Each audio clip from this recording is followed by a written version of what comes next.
and gentlemen, my name is Martha McLeod. I'm the president of Asnuntuck Community College, and I welcome you here to the Town Council Candidate Question and Answer Forum, hosted by Phi Theta Kappa. Phi Theta Kappa is our honor society. These are the students who are academic leaders, are student leaders, who are very interested in what is happening in our government, in our country, and in our world. We are very proud to be hosting this forum, and I'm very proud of the students and staff that put it together. I'd like to introduce Julie Cotnoir, our moderator for the evening program. Thank you, Martha. I'd like to welcome everybody tonight. I know it's a rainy night, but I appreciate everyone making the effort to be here. It's very important for all of the candidates to have this opportunity. Tonight, I'm going to go over the overview for the evening's format. Students of Robin Smith, one of our professors here for History and American Government, they have written these questions for the evening's event. So I will be reading the questions that have been written by the students. Each question may be answered by one candidate from each party. Each party will alternate between the first and second response. And each party will rotate responses between all candidates present. The general questions from the audience will be accepted on index cards that are now being passed out in the audience. They will be chosen at random for the later part of the question and answer period. And I'm asking that everyone save specific, candidate-specific questions for the reception that we're going to have immediately following the event. I'm going to ask now that the candidates introduce themselves, and I understand that Mr. Lee and Mr. Holinsky are unable to make it tonight, and statements have been given to their party to read for them. So I'll ask Mr. Copeland to start. Good evening, everyone. My name is Scott Copeland. I'm the District 3 Councilman. I did receive the statement from Councilman Lee that I will read right now. And he states, I apologize for my absence this evening. I am a group leader to 13 5-year-old boys at Faith Weaver's Scouting Program at Calvary Church on Friday nights. I want to thank Asnuntuck Community College and Dr. McLeod for hosting this event this evening.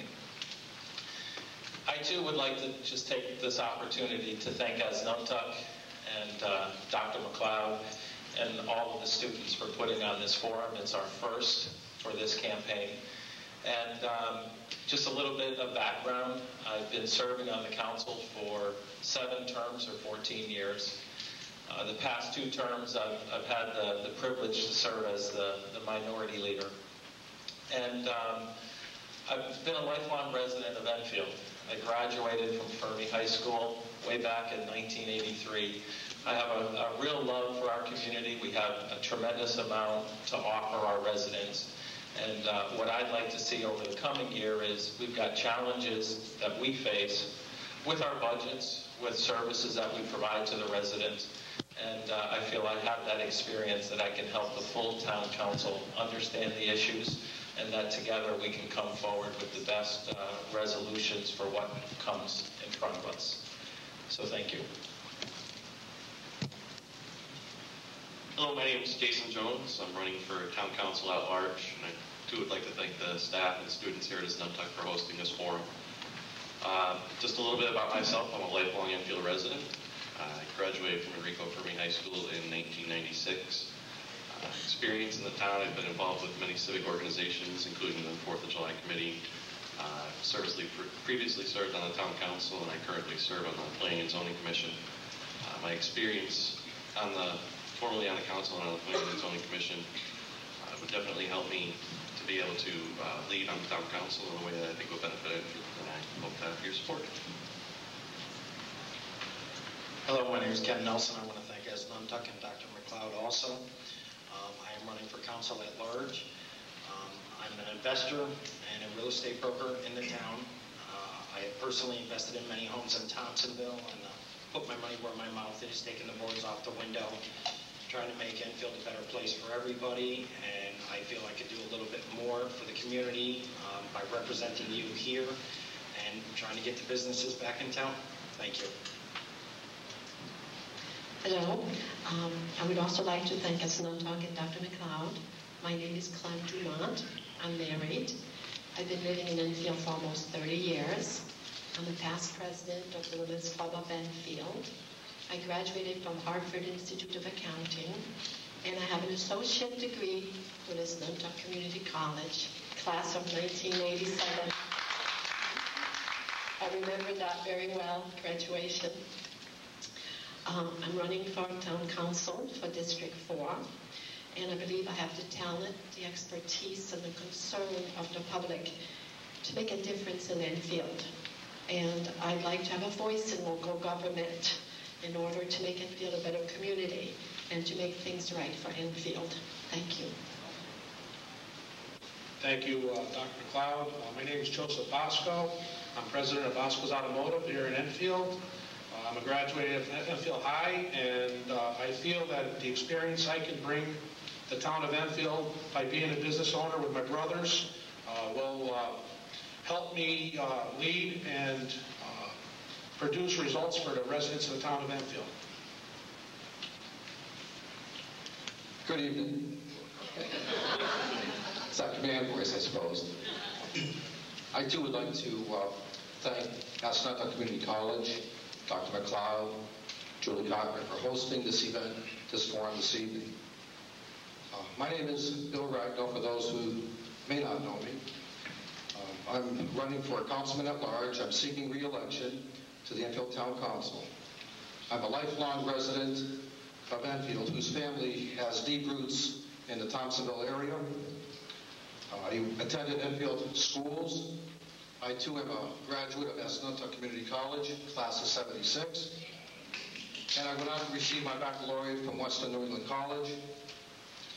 I also received my commission as a lieutenant at Fort Benning, Georgia. I've served over 24 years active and reserve duty, and I'm a retired lieutenant colonel. I returned to Enfield because I thought it'd be a great place to raise my family. I worked in banking, I earned my real estate broker's license, and I was a practicing realtor until I recently took a position with Rockville Bank, managing their new office at Enfield Street. My family supports my commitment to serve as a councilman at large, largely because we feel that I can continue making a difference in government and working for the people who we serve. Like many taxpayers out there, I'm concerned about the everyday costs and the hardships placed on people, and I want to make sure that we are making decisions that are correct and prudent for the good of the community. I expect accountability from those who work in government, just like in the private sector, and I expect the same superior service to the citizens of Enfield, much like the private sector. You can be sure that if I'm elected, and as well as my Republican majority, that we'll be vigilant in ensuring that your tax dollars are spent wisely and that your level of services are continued. Isn't it time that we return to the ideals of selfless, not selfish, service, representing those who have elected us? Thank you.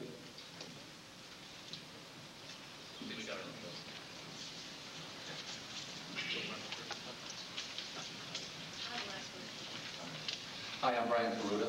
I'm running for the Town Council in District 1, which is the south side of town. I'm a two-term councilman. Been in town for 19 years. I have 2 children in the Enfield Public Schools.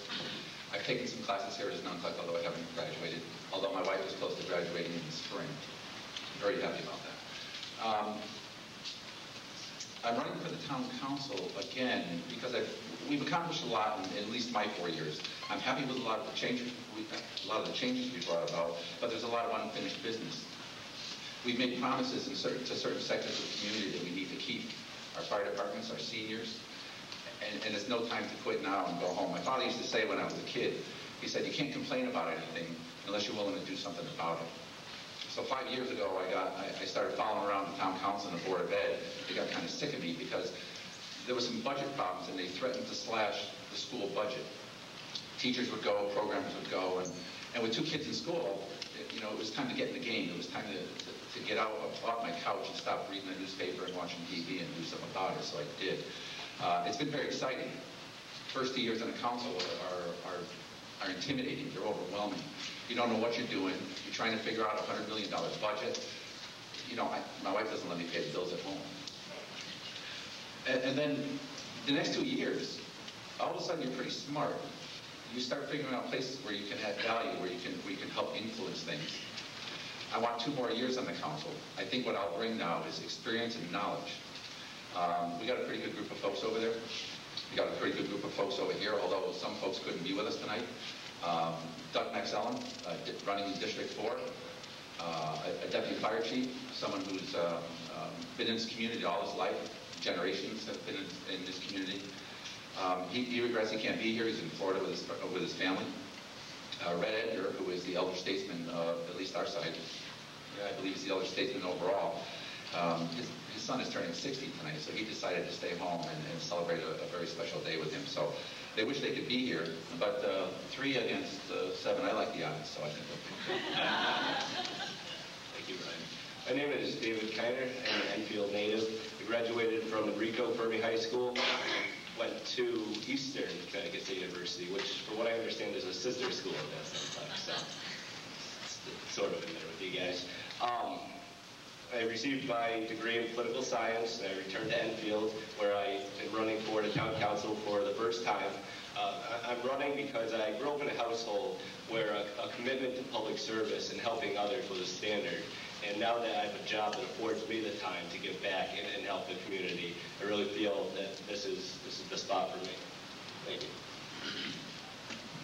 I would, at this point, like to take the opportunity to read Deputy Mayor Helinski's statement. He had a prior business engagement. He is unable to attend, so I will read the statement. Good evening. I would like to thank Islington Community College and Pi Theta Kappa for organizing this political forum. It's truly important that the candidates' views are heard loud and clear so citizens can make an intelligent choice. Unfortunately, I was not able to attend tonight's forum due to a prior business commitment. For that, I apologize. I believe the town of Enfield needs to continue the progress it has made during the past several years. We need to continue to progress in the following areas. Continue to emphasize customer service to the community. We've charged our town manager to make customer service a priority. We've implemented a Q alert system, which allows citizens to input directly issues online to be responsible for the manager. Continue to work to lower taxes. Efforts at finding ways to make government more efficient need to continue.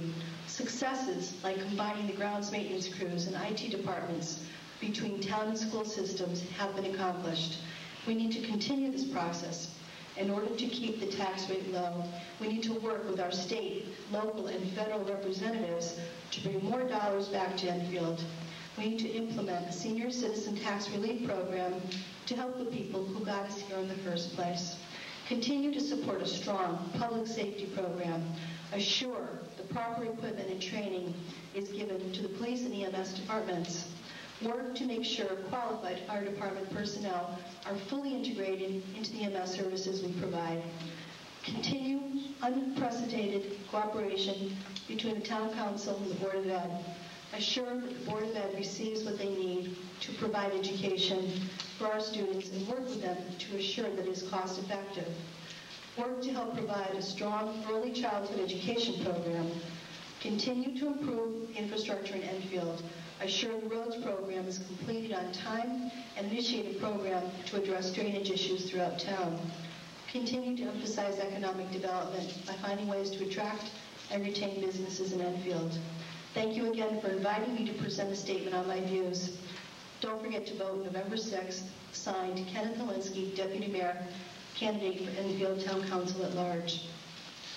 Now I would like to just introduce myself. I'm Cynthia Mangini, Councilwoman at Large. And I would like to also thank Pi Theta Kappa and Enfield Community College for hosting this political forum. I am a graduate of Enfield High School, 1972, and I'm also a Nantucket alumni, 1990. I transferred into the University of Connecticut, where I earned my bachelor's degree in political science. I have served 5 consecutive terms as a councilman at large for the town of Enfield. I'm liaison to several committees such as the Enfield Food Shelf Enfield Revitalization Committee, Prison Liaison Committee, Enfield 4th of July Committee. I'm current Board of Directors member for the National League of Cities, and I've served 2 terms on the Finance Committee, the Intergovernmental Relations Committee for the NLC. I am currently the chairman of the Education Committee for the Connecticut Conference of Municipalities. I am seeking a 6th term for the honor to serve as councilwoman at large because I believe strongly in hard work to make Enfield an even greater place than we already have for people to work and live. Thank you for this opportunity. Thank you, everyone. Now is when we will become very strict with the time limits. This is one of my pet peeves when I'm out there. So we will have cards for you. And I just want to confirm the red card is the yellow card will come up first. And how many seconds will be left for the yellow? The 30 red seconds. just means it's time to stop now. Red will mean it's time to stop, but the yellow will tell them it's 30 seconds left. That sounds Okay? And what we're going to do is we will ask a student-prepared question. We'll start with Mr. Copen, then we will go to Mr. Peruta. On the second question, it will start with Mr. Kiner and then move on to Mr. Jones. We'll reverse it for the parties. And you will have 2 minutes per response. So please keep your eye on the cards in the back of the room. First question. On October 16, 2007, an article in the Hartford Courant reported that the Enfield Council members voted unanimously to join a statewide energy campaign, committing the town to get 20% of its energy from renewable sources by 2010. The article further stated that for every 100 residents and businesses in town that sign up for the Clean Energy Options program offered by Connecticut Light and Power, Enfield will receive a 1 kilowatt solar energy system. What are your ideas on how we can get Enfield residents and businesses to sign up for the Clean Energy Options?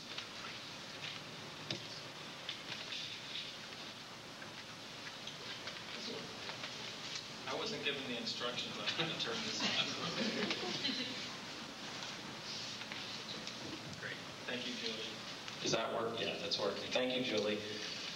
I was a supporter of our formation of the Energy Committee, and I believe that's the first step that the town of Enfield needs to do when we're looking at the 20% by 2010. We've committed our town resources, but most importantly, to continue to reach those goals of signing up 100 residents at a time, it requires an education campaign. And that's why the council decided to form an energy committee. It's going to be comprised of 7 residents from town. I've already been contacted by quite a few folks that are interested in serving on the committee. And for the council, we'll allow town staff to participate with them and to guide our decision making. So they'll be able to look at the various options that 20% by 2010 offers. They'll be able to put together that information program so that it can get out to the residents. I was surprised that 75 people had already signed up for it, but with a town where you've got tens of thousands of households, we can do a lot better. So I think number one is that information campaign. I had been contacted by one resident, and he actually came before the council about a month and a half ago, and he gave a presentation on expanding our role in renewable energy options. And so that's what we have to encourage. We've got that committee, but we also need the feedback from the public to let us know as a council where the town wants to go with renewable energy resources. Thank you. Thank you, Mr. Copen. Mr. Peruta, your turn. Thank you, Julie. As Scott said, the biggest challenge here is going to be educating the public. People have to understand why what they're doing is a good thing to do. Going green, as they say, and saving energy. You know, we have to show them that it's going to put money back in their pocket. It's going to be good for the community. It's going to be good for the earth. Education is huge. It's going to take a marketing campaign. It's going to take an investment of dollars to be able to make this happen. You can't, you can't just put an article in a newspaper and think that people are going to just follow along and say, you know what, that's a good idea, I should do that. It's not going to happen that way. We've got to get out and prove to people why this is going to work, why it's good for them, why it's good for us. As a town government and town staff, I think we have to lead by example. I think we need to have a program in place that starts looking at our vehicles. If you look at the town cars that drive around, we have a lot of the old big V8s driving around, the old police cars. We have a lot of trucks running out there, and diesel to be running on something else. We have to lead by example, put a program in place that says, you know what, not only do we want the residents to be efficient, have a program that shows efficiency, but we need to do something. We could look at fuel cell cars. We've already started talking, why do some folks drive around in the big cars when they can drive around in little cars? Why do we need some of the big SUVs when we can have small ones? What's wrong with biodiesel instead of some of the big diesel trucks that we have? So there's two pieces here. It's education and marketing, and then it's lead by example, and I think that's what we're going to do. Thank you, Mr. Karuta. The second question will be posed to Mr. Kiner first, and then Mr. Jones will have his turn. What would you do to help resolve the issue and recover the cost that has been put on the taxpayers of Enfield due to the impact that the prison expansion has put on our sewer systems, emergency services, and social services? Thank you, Julie. Before I answer that, I was a little nervous in my introduction. I neglected to thank Dr. McLeod and his Nantucket Community College and Julie for having us and hosting this tonight, so thank you for that. In terms of money coming from the prisons, Enfield is, their tax dollars are going towards everything. And Pilot, which is payment in lieu of taxes, is supposed to be paying for things such as sewage removal from the prisons. I remember there was a case a couple of years ago where the town of Enfield was supposed to get millions of dollars from the state. We didn't. We got, I think it was pennies on the dollar from that, and that's wrong. It costs the town of Enfield a lot to educate our children. The state is supposed to be funding education at around 50%. It does not do that. That is a burden on the taxpayer. Also, back to Pilot, that needs to be funded better. And I'm sorry, Julie,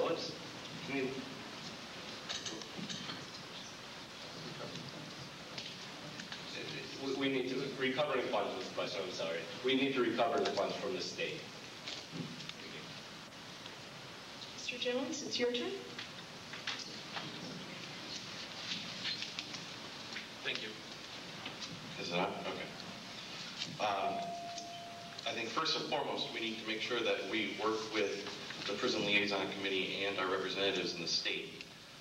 One, to control the population that is inside the prisons. I know that there's big talk about expansions now and adding beds.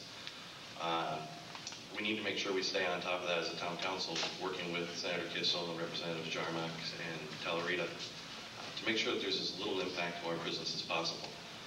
It does have a big impact on our sewer system right now. All of the prisons do go into our sewers. We need to monitor that. We need to make sure that the state stays in compliance. And if they are out of compliance, we need to make sure that they pay their penalties.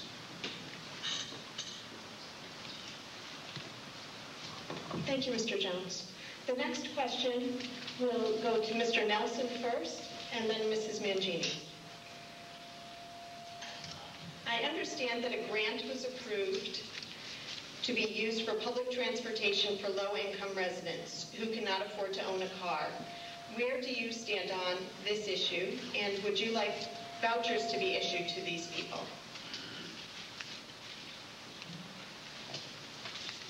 Okay. I believe the grant is a good thing if the residents that are eligible to use it to try to better themselves. Possibly transportation to bring their children to daycare, bring themselves to school, or train for a new job, or bring themselves to a new job. So eventually they can get off the system. Everybody needs a head start. Times are tough for a lot of people, and I am for giving them that head start as long as they take it and run with it. A lot of people have done it, and they've come huge places, and I believe in helping them get there. But once we help them, it's up to them to continue on and follow through with it. Thank you, Mr. Nelson. Mrs. Mangini. Thank you, Julie. The transportation issue is a big concern for many residents in our town. As a matter of fact, I believe we're having a hearing on October 23rd, if I'm not mistaken, right here in Enfield, regarding this particular grant. What this will do is it will enable those individuals that don't have the ability or the transportation necessary to get to a job or to stay with a job. And unfortunately, many of these people are from parts of town where they're unable to walk to their jobs. And as a result, in some cases do lose their jobs because of transportation issues. This is good because this will help these people maintain their job stability, and it will also help the individuals get maybe to and from doctor's appointments if necessary. And we need to support our people as best we can, and with a grant, that's the best way possible to do it. Thank you. So I definitely do support this. And as far as the voucher, yes, I certainly would agree to some sort of a voucher system to help people, and there would have to be some sort of a catch-all devised by our social service department to manage this. Thank you. Thank you, Mrs. Mangini. The next question will go to Mr. Peruta, and then Mr. Copen will have his turn. Where do you stand on the question of tax relief for the seniors in Enfield? Great question. Where do I stand? It's easy. I'm all for it. Let me tell a short story if I can. I have some very elderly parents. My father is 86, and my mother is old also, but I can't say her age because she's probably older than me. I have first-hand experience with them. I watch the struggles that they go through. They're on an incredibly fixed income. My father said something very interesting to me. He said, "Brian, I'm not against paying taxes, but when my income doesn't go up, I have some real trouble because I'm 86 years old. I can't go out and get a new job. I can't go out and get a part-time job. I'd love to, but who's going to hire me?" Our seniors face that type of problem that other parts of our community don't. I am for tax relief. We have to be careful, though, as we institute relief programs. What we need to do is to make sure that we have to be creative. We have to work with our state legislatures and say, how are you going to help us here?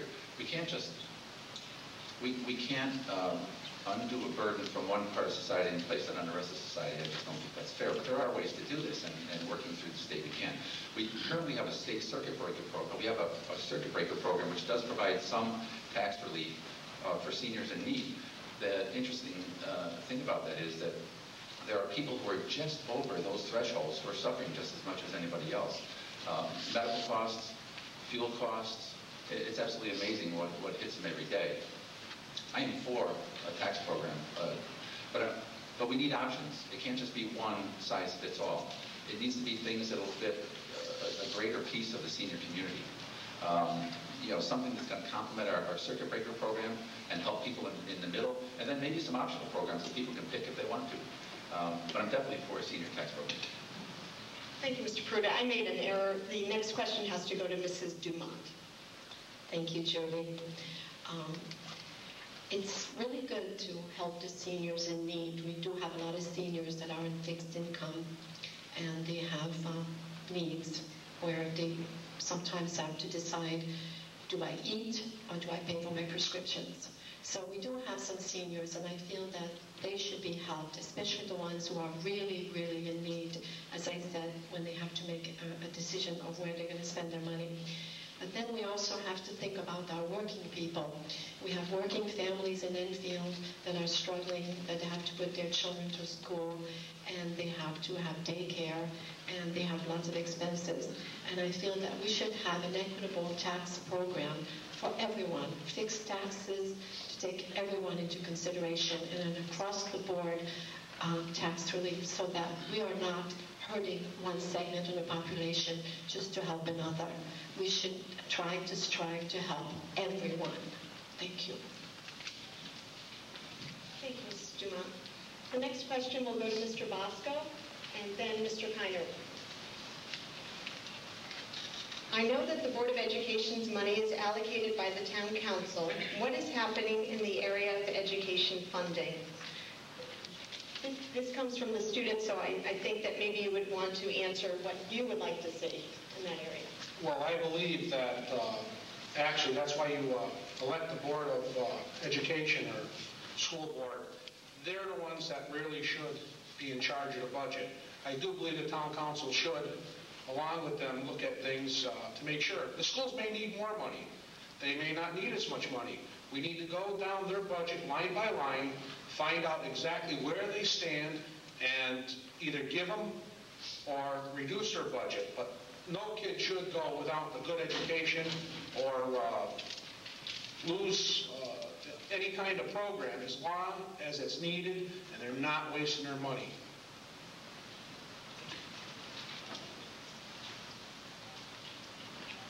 Thank you, Mr. Bosco. Mr. Kiner? Thank you.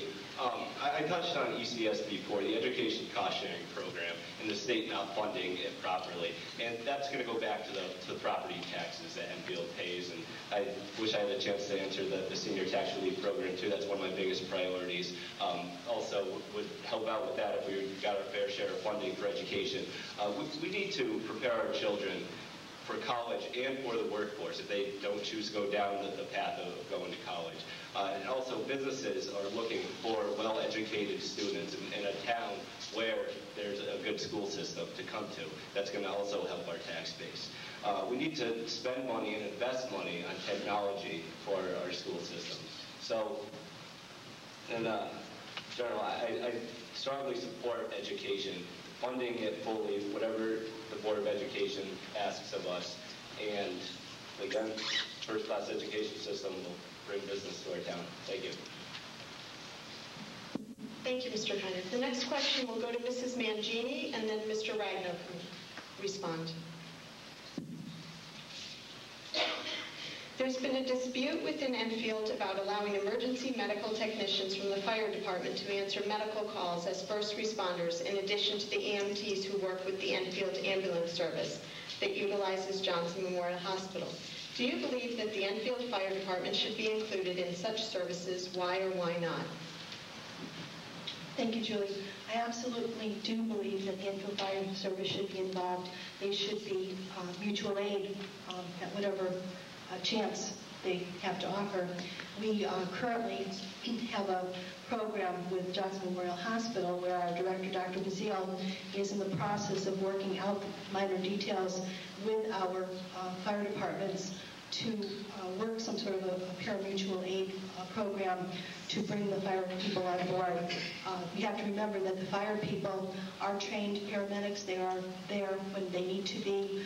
They have a system that has never failed. We do need to draw on their experiences and use their good quality service. So I definitely would support bringing on the fire people in addition to our EMS program. Thank you. Thank you, Mrs. Mangini. Mr. Ragnar?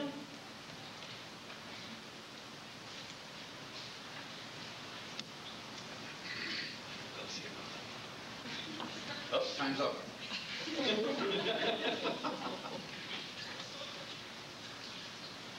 I'm not a frivolous person. How do I feel about the fire departments being involved in EMS? Well, let me just say that when we first, as a council, approved the EMS, in my expectation from the onset was that fire was going to be involved to supplement EMS services. That being said, how does one go about it? Well, the joint meeting we had with Dr. Bazile was, I felt, a very fruitful meeting. We basically found out what the obstacles were to achieve that type of success. And basically it amounted to reliability and predictability. So I think the charge is going out. How do we provide reliable service through the fire department, and how are we predictable in the patient care? Those are two very good questions raised by Dr. Bazile. I, for one, think that both can be met by fire service. I think the reliability stems from the staffing level and also the predictability. I believe the fire department already has the skill sets necessary to provide that critical care to the patients and the citizens of Enfield. So, in my estimation, as things develop over the next few months, I'd like to see a coherent plan put into place so that fire does become involved and can be an integral component for EMS in the town of Enfield. Thank you. Thank you, Mr. Reichner. The next question will be answered by Mr. Copen first and then Mr. Peruta. The Enfield School District, JFK Middle School, was identified as in need of improvement in math and reading scores by a 2007 Connecticut Department of Education study. If you were elected to the Town Council, what actions would you support to ensure that the Board of Education delivers the academic assistance that these students need and deserve? As a councilman, I really believe we walk a very fine line in how we fund and how we get involved in the education process. There is that fine line that's established by our charter and established by the state of Connecticut. Our role simply is supporting the funding that's needed for education. I've read that there were deficiencies in math and reading at JFK. It's up to our board to identify what they need to do with the school administration and the teachers to address the issue. And then they have to come back with a comprehensive plan as part of their budget, so then when we get it, we have that review and that understanding of where they need to go. I think too many people feel the council can actually direct funding in certain areas of the board, and that would be very dangerous for us to do. The Board of Education receives their statutory authority by the state of Connecticut, and I would hate to tread on that. So in our review of their budget, we take it very serious, and I know the board takes it very serious. And it's sitting down, instead of doing a cursory review, which we've done for the past few years, it's really getting in and honing in on the different services, the programs that can address that need. We need to do that on the town side. The board needs to do that on the board side. And together we can come up with the right funding that's required so that we take JFK off that list of being an at-risk school. Thank you. Thank you, Mr. Copen. Mr. Peruta? Can I ask you to repeat the question one more time? Because I can easily get off subject here. JFK Middle School was identified as in need of improvement in math and reading scores by a 2007 Connecticut Department of Education study. If you were elected to the Town Council, what actions would you support to ensure that the Board of Education delivers the academic assistance that these students need and deserve? Okay, first of all, I think it's really important to understand that the problem didn't start in JFK. Talking to the principal of JFK one day, I said, Mr. Neville, as a council or as a school board, what kind of funding are you looking for? How do you solve your problems? He said, solve my problems in the elementary school.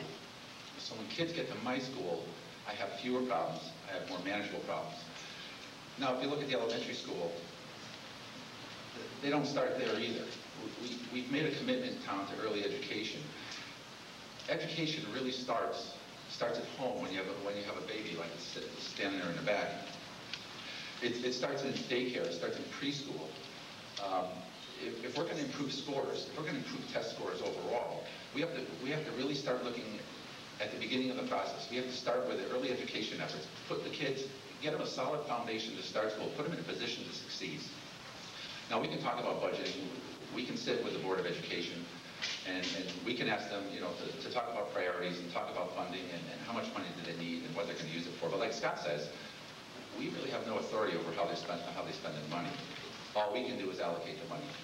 What we can do, though, is we can work with them to make sure that where they're allocating the money, the priorities they have reflect the priorities of the community. But the tough answer to this is investing early in early education. Things like our KITE program, the keys to early education in Enfield. Key initiatives to early education. We need to make those investments now. And what happens is, over time, our score is going to start to pick up because we're going to invest in them young. Thank you, Mr. Peruta. The next question will go to Mr. Jones and then to Mr. Kiner. How big are you willing to let the mall and business area of Enfield get before you lose the whole character of the town? I can assure you that Enfield is not the same as when I was growing up, which was not that long ago. And that change, in my opinion, has not been for the better.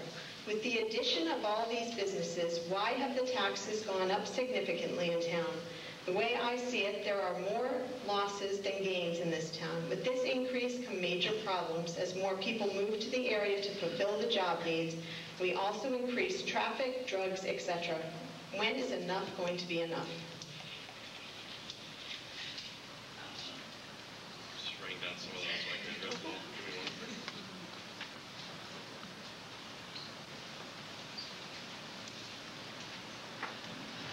Character of town. Well, that's one of the main things that we look at when I serve on the Planning and Zoning Commission, so I'm actually pretty glad that I got this question. To me, the role of the council in this, first and foremost, is appointing commissioners that realize we want to keep the commercial end of it in the commercial end. We don't need to be encroaching anymore on our neighborhoods. It's become an issue in recent years. There's been some zoning put in place, particularly along the north side of Elm Street, trying to stop the encroachment upon the neighborhoods. To me, I see a need for redevelopment of our commercial areas, particularly in the Thompsonville area.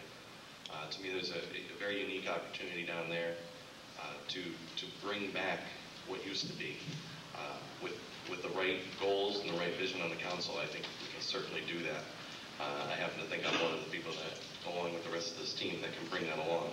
As far as the taxes, what happened in this revaluation was a large shift from commercial properties to residential properties, meaning that commercial property values dropped while residential went up, largely throughout New England. And that's why there was a big shift from the commercial end of it to the residential end, and why taxes went up even though the mill rate didn't.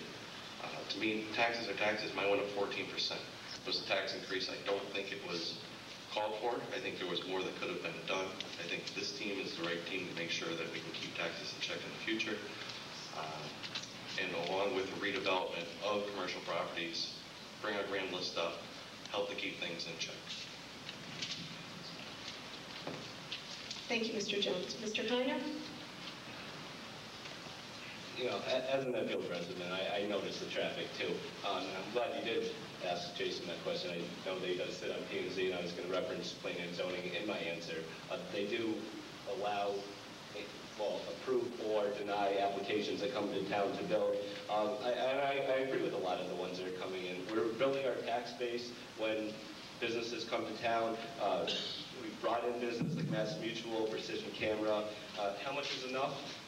I don't know. I think that the voters will be able to decide when enough is enough. And you mentioned taxes going up, and Jason mentioned his taxes going up 14%. The taxes didn't go up because these buildings, we kept taxes. When I say we, the town council kept taxes. Credit to everyone up there who's on the town council now. Taxes, the mill rate was kept below 0 this time and below 1% last time. The revaluation is a state mandated thing. It happened in Enfield. It's unfortunate. It does happen. Taxes did rise. But economic development is a good thing. And let's see. Building our tax base again. We'll get back to property taxes. I know that's a big issue, and Jason touched on it. Bringing in businesses can only help. Thank you.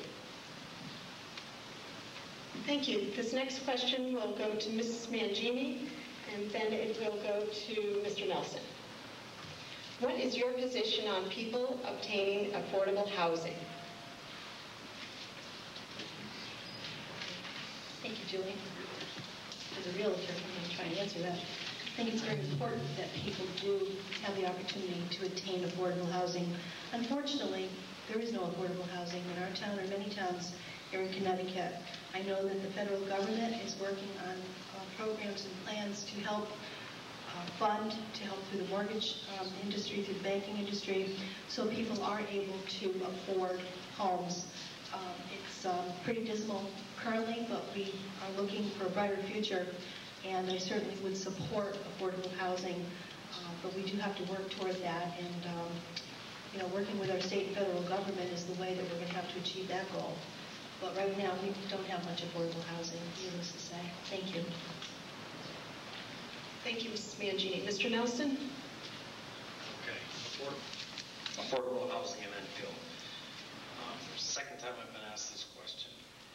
In a different market, I may agree with affordable housing, but with the market in the recession that it's in and all the foreclosures that Enfield has right now, if Enfield were to bring more affordable housing to town, it would just prolong all these vacant homes, the grass growing, stuff like that. We have plenty of homes in Enfield right now that I consider affordable, $160,000, $170,000 houses. We are one of the top 10 towns in Connecticut that has an affordable home. You look at what we're up against with Greenwich and Fairfield County and stuff like that, there's not a lot of Enfields in Connecticut, and I think by adding more affordable housing to this town, we're just going to create a larger problem. We do have the Enfield Housing Authority, which has affordable housing for people.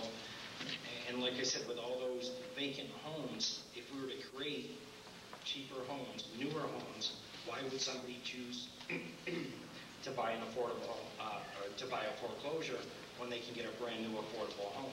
And it's going to create a larger problem at this time. In a better market, when the foreclosures weren't as high as they are now, then it may be a different answer from me. But right now, I'd have to say we're all set for affordable housing. Thank you, Mr. Nelson. We have some questions from the audience, and I'm going to ask Dr. McLeod if she would pick them.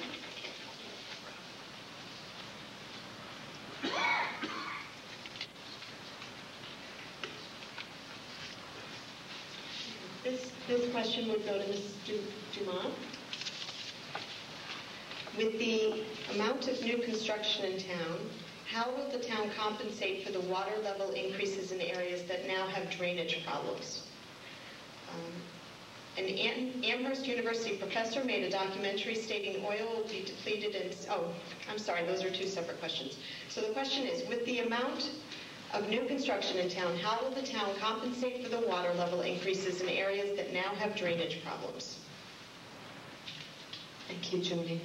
I have been walking for the last month in District 4, and the drainage problem has come up in some areas of District 4. And I think those have to be addressed. And we now have a new director of Public Works, so I'm sure that he will be very eager to help the people in Enfield. I am trying to help the people in Enfield, but this can also spread throughout the entire town. And we certainly do have a drainage problem in Enfield. As a matter of fact, only in my route, there's 3 that have been brought up to my attention. So this is something that we definitely will have to look into and put on the list and push the priority to work on these problems. Thank you.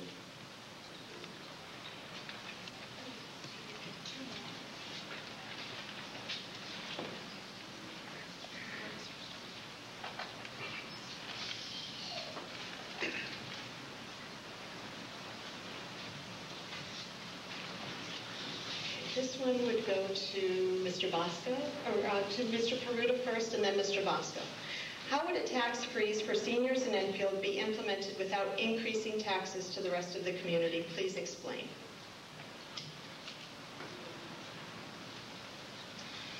That's a good question. It's one we're wrestling with right now. We funded a majority initiative. We funded an effort to begin the study of how we would implement a tax program. And one of the requirements we had was we didn't want to burden the rest of the community with it. I don't know that I have a good answer. I have ideas. But I think what we need to do is reach out to the community, reach out to as many people as we can, and sit down and actually have a good conversation about this. Everyone believes we need to help everybody. How we go about doing it is the tricky part.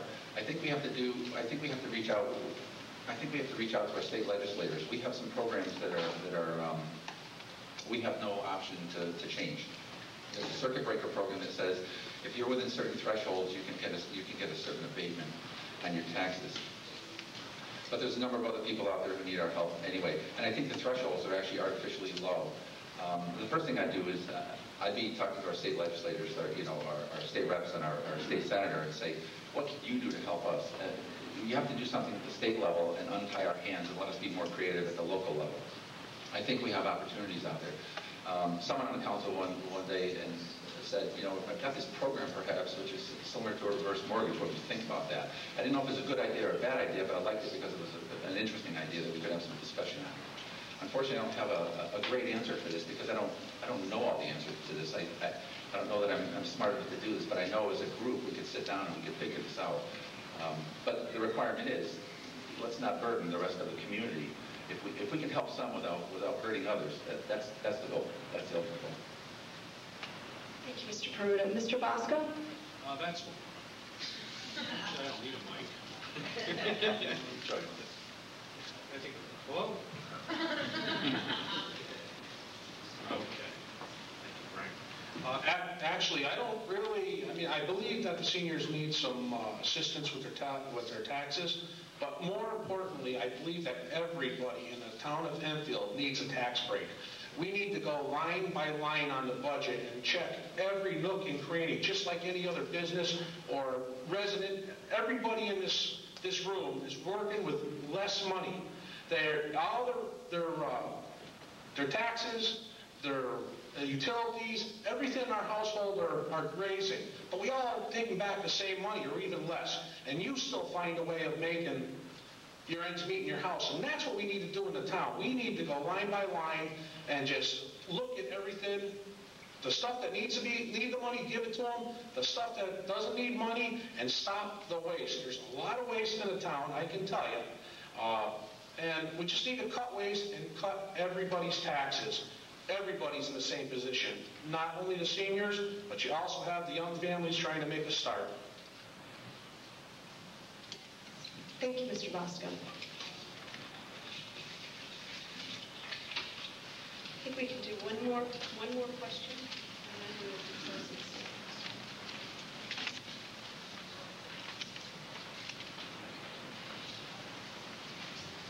This question will go to, I'm sorry, I forgot who was next. Is Mr. Kiner? Yeah. Mr. Kiner next, and then Mr. Ragno. In the private sector, businesses have to watch their costs, sometimes coming down to reducing staff and operation costs. Do you believe the public sector should abide by the same standards, and will you cut items to save money?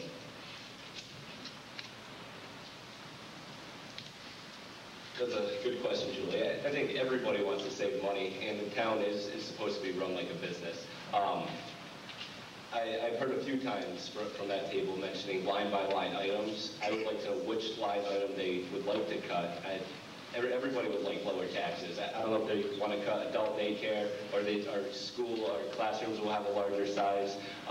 This is something that we're going to have to sit down and come with a common sense conclusion to this. If we can cut taxes at all. I recently out of college taken a lot of economics courses, a lot of political science courses. I studied administrations, and this current administration and their tax break to the wealthiest 2% of Americans. But going line by line, I would just like to know what they would be. So, thank you. Thank you, Mr. Kiner. Mr. Ragno? Well, let me just start by saying that if my opponent on the other side would have attended some of the council meetings, perhaps he would have learned what items may need to be cut. We deliberate long and hard about the budget to try to come up with equitable ways of financing departments in this town. I think we have to be prudent. I think we do need to look at the budget very carefully like we did last time and think of ways that we could either raise revenues through fee income. One of the initiatives that I've come up with, believe it or not, took me 18 months to actually get a report, or thereabouts, was the tax delinquency report. On that report, we have about $1.7 million in outstanding taxes exclusive of interest and penalties. It's a lot of money. That's almost $1 million. Okay? Also, I'd like to make a correction. Mr. Kiner had mentioned that we all approved the funding. No, this council did not. I voted against the town budget, the Board of Ed budget, and the mill rate because I felt we could have done better. Okay? So, in my estimation, I do think government needs to be run like a private business. We do need to look at ways to raise revenues, to cut in areas that the programs are not self-sustaining, so that we can balance a budget that's equitable for all and not throw favorites out there as far as tax reliefs for certain segments of the society. I'd like to see taxes reduced generally. And if we're going to consider programs like circuit breaker, I'd I'd like household income to be considered, not just an individual's income. Thank you. Thank you, Mr. Regno. Now we will do closing statements. Each candidate will be allowed 1.5 minutes to respond to the following. If you could change one thing within town government, what would it be? And we'll start with Mrs. Mangini, since we started with Mr. Copen at the beginning. Thank you, Julie. I would like to welcome the opportunity, first of all, to continue working toward the integration of the local, state, and federal government in order to enhance the quality of life and to eliminate redundancies in government. Specifically, I would like to see a better working relationship between our 3 levels of government in the areas of education, social services, and economic development.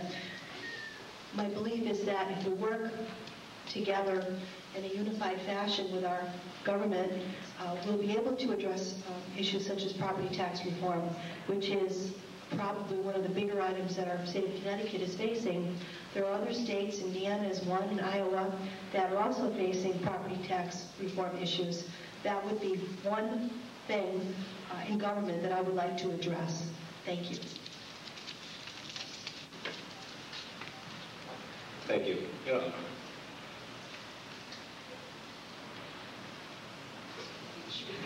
We can go back and forth if you'd like between the parties. So Mr. Copen can go next.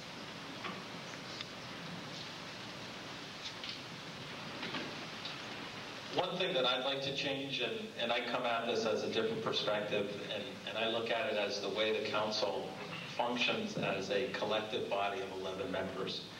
And I've seen a change over the past 4 years or so, where the council, or the collective talents, the strengths of each individual member, was not used to their fullest potential. And I'd like to see our council go back to developing experts in certain budgeting areas. And it doesn't matter if you're a Republican or a Democrat. It's where is your interest, where is your strength, and you become that expert on that budget subject. And the same thing for policies and programs in town. And too much, or recently the council's become more of a deliberative body and not really digging in and I think doing their homework that the citizens of Enfield require of a council. And if we're going to address the issues that face us, we need to do that. We need to be a more active council. We need to be more involved. And I believe the direction that we can set will benefit the town as a whole. And it's going to require more work by the 11 members that are elected. But that's a good thing. It's if you're elected to the council, you're just not elected to go to a meeting on 2 Mondays of a month. It's going to require a lot more work, a lot more time and dedication, but that's what we need to move the town forward. Thank you. Thank you, Mr. Copen. Mr. Kiner? Thank you. I feel that Enfield is an all-American town. It has big city services with a small town feel. We have services from leaf sucking to garbage pickup to daycare to adult daycare. We have a nationally accredited police department and senior center and many more social services and other services. All these services cost money. So the one thing that I would change, and it keeps rising, the one thing that I would like to see Enfield have is an effective senior tax relief program. And that's the one thing that I would really like to see. Make everybody can afford these services. Thank you. Thank you, Mr. Kiner. Mr. Jones? One thing I'd like to see change is a more user-friendly town hall. Too often we hear horror stories of people who have many issues there. To me, I think we need to have people who will help walk applicants through the process, whether it be on a planning zoning perspective or economic development. People who will answer questions before there's a problem, not after there's a problem. In order for us to do anything to raise our tax base and to reduce taxes, that's the only way to help start that process. Thank you, Mr. Jones. Mr. Peruta? Thank you, Julie. I can't believe I have to answer this question in a minute and a half. I can talk about this for probably an hour and a half. there's a list of things that I wanted to do, that we need to do. I think Scott touched on some of it down there, and I thought that was a pretty good idea. I do have to disagree a little bit with the budget, and folks talking about line by line, going through the budget line by line. I think we as a council are policymakers. I think somebody said, run the town like a business. If we run the town like a business, we're the board. We sit there and set the goals. We should set the goals based on what the community expects out of the town of Enfield. So we have to develop these outcomes. We then have to put strategies in place and let our town staff execute on the strategies. If they don't do it, they're the wrong people to have in place. And like in any business, we have to hold their feet to the fire. The one thing I really want to do, and that really affects our budgeting process.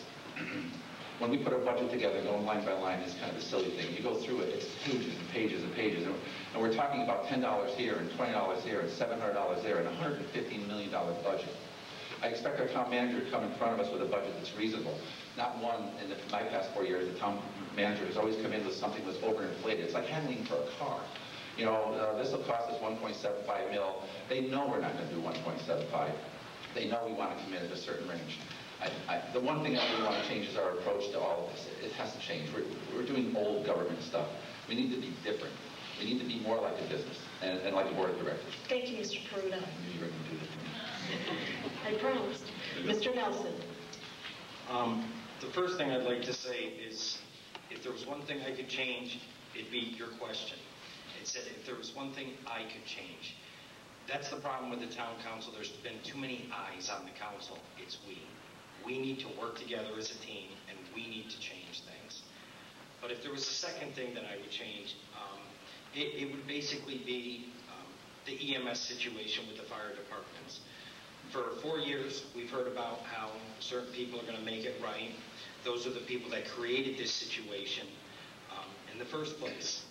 It seems like a couple of weeks ago we had a meeting with Dr. Bazil from Johnson Memorial Hospital right before the election. I don't know how many times they're going to keep saying that we're going to make this right for you when they're the ones who created this. I was at that meeting, and I will fight for them and get this corrected. By doing that, one, it's public safety to everybody out there. If there is a firefighter a mile down the road from me or an ambulance 10 miles away from me, I want that firefighter there to help me. I want him to kick me, do whatever he's got to do to get me to that hospital to save me. And I don't care if it's a person walking by, and I think it's ridiculous that we're sitting here and we have all these fire departments in town that are not allowed to ride on the bus. I'm tired of talking about it. It's got to get changed, and it seems like that's what the current majority has done for 4 years, is talked about it. It's time to make a difference and do something about it.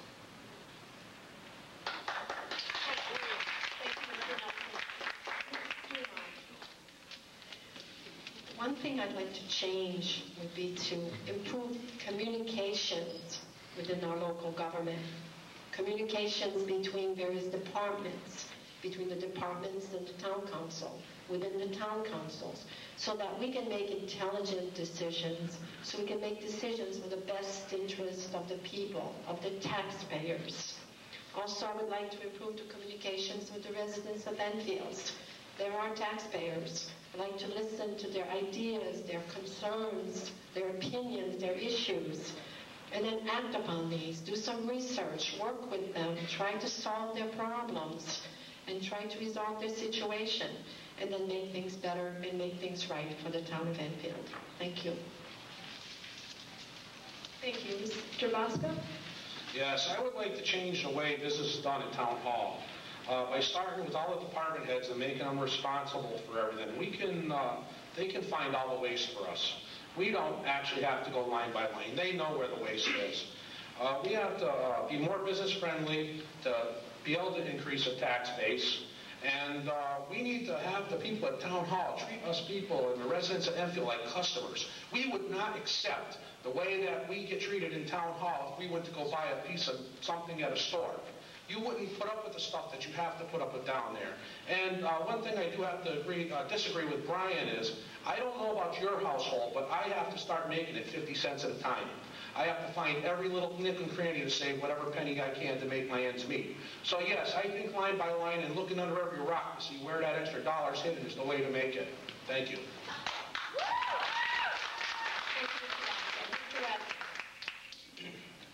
Well, to be perfectly honest with you, if there's one thing I'd like to change in town government, that's the majority on the council.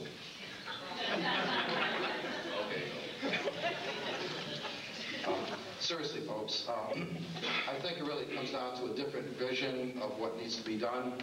I'll cite some examples here of what, even though we have been in the minority, several of my colleagues here, in conjunction with a couple of members on the current majority, we're able to allow a second public access for public discussion. That was a Republican initiative.